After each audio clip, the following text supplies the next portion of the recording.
Now, between smoking criminals out of their hideouts and maintaining law and order, police officers usually have very little time left for anything else. However, there is one administration police officer in Mukuruheni constituency who has taken conservation efforts a notch higher.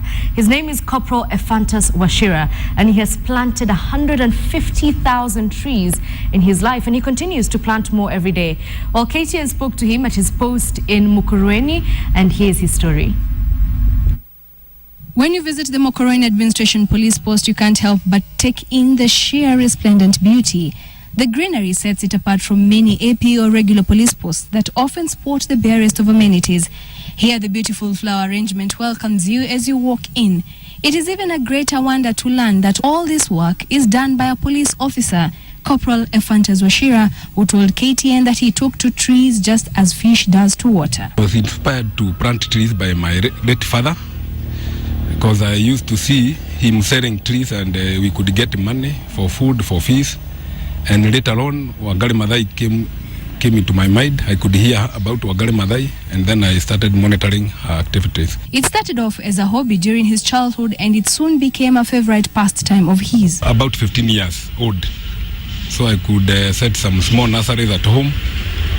I could sell some trees even when in secondary school to raise pocket money. If he started planting the trees at the age of 15, we asked Corporal Washira just how many trees he has planted since then. In the MP camp, where I've been going through, I've planted more than 2,000 trees, and throughout my life, I've planted about 150,000 trees. And while he does this purely out of his love for conservation, he does make something extra from his sale of the seedlings to other interested parties. Is the venture expensive? I use my salary to buy the seedlings, and labor and papers. He sometimes sources for help. I get youth from the town who are jobless. I give them the work.